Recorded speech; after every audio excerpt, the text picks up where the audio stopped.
Sono padre Andrea Volornino, padre marista, ormai marista da quasi 25 anni, sacerdote da 14 e sono tornato dopo un'esperienza missionaria nelle Isole Figi come professore nel seminario.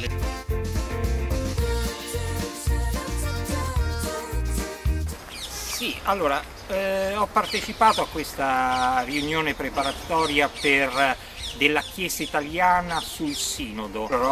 Ho vissuto un momento particolare su quello che come prefettura, quindi le parrocchie della zona dove sto adesso a Roma, abbiamo fatto un incontro con i giovani universitari e i giovani liceali. Io stavo nel gruppo dei giovani liceali e gli abbiamo chiesto che cosa richiedono alla Chiesa loro. E quello che richiedono alla Chiesa è sentirsi accolti, sentirsi vicini, ma sentire soprattutto che c'è qualcuno che li accompagna in questo cammino personale che fanno, perché loro stanno sia nell'aspetto ecclesiale, vivono quindi la Chiesa, sia vivono l'aspetto normale, quello della vita da studenti, della vita familiare, della vita con gli amici. Un accompagnamento, non sentirsi solo, gli fa sentire la vicinanza non solo dello Spirito Santo, ma la vicinanza dei fratelli che li accompagnano in questo cammino di novità.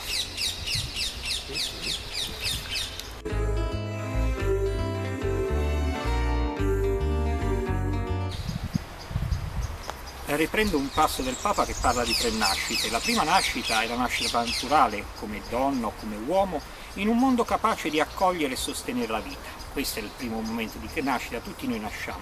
La seconda nascita è quella del battesimo, la nascita del battesimo quando qualcuno diventa figlio di Dio per grazia. E poi c'è una terza nascita, quando questo avviene, quando c'è un passaggio dal modo di vita corporale a quello di vita spirituale, che apre all'esercizio maturo della libertà. Lo diceva Filosseno di Mabbuk, un grande vescovo siriaco del V secolo.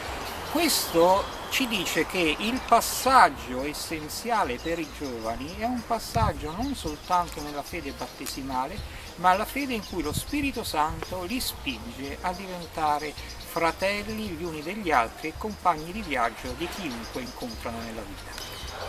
Vorrei parlare ora un po' sul mondo di oggi, sui giovani di oggi, perché di solito noi diciamo i giovani di oggi sono diversi dai miei tempi sicuramente, sono giovani, quindi hanno questa capacità di andare sul nuovo. Uno degli aspetti della Chiesa dopo il Vaticano II, il documento di Puebla del 68, diceva che i giovani devono trovare il loro modo di vivere il cristianesimo. Noi siamo degli accompagnatori, noi ricordiamo il nostro modo che abbiamo vissuto quando eravamo giovani, quando siamo entrati nella Chiesa, ma loro devono trovare il loro modo concreto per vivere come cristiani, differente dal nostro, come lo Spirito Santo gli fa sorgere nel cuore.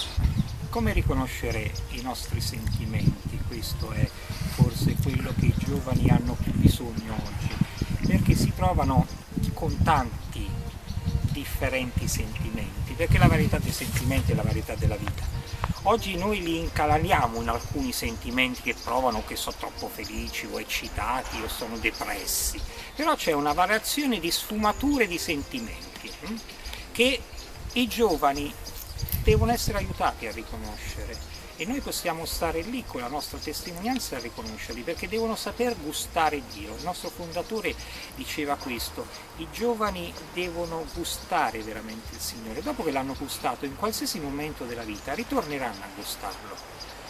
I padri della Chiesa facevano una differenza tra due sentimenti dello stesso tipo quando stiamo nel pianto. C'era il pianto che era un pianto di disperazione, la liupè, che non si vedono prospettive. C'è un altro tipo di pianto, il pentos, che è un pianto di ringraziamento. Sono così felice che qualcuno mi sta accanto, che mi capisce, che sta con me, che mi vuole nel meglio, che vuole che realizzi ogni cosa. E questa è la piccola differenza, saper riconoscere i sentimenti e aiutare i ragazzi a riconoscere i propri sentimenti.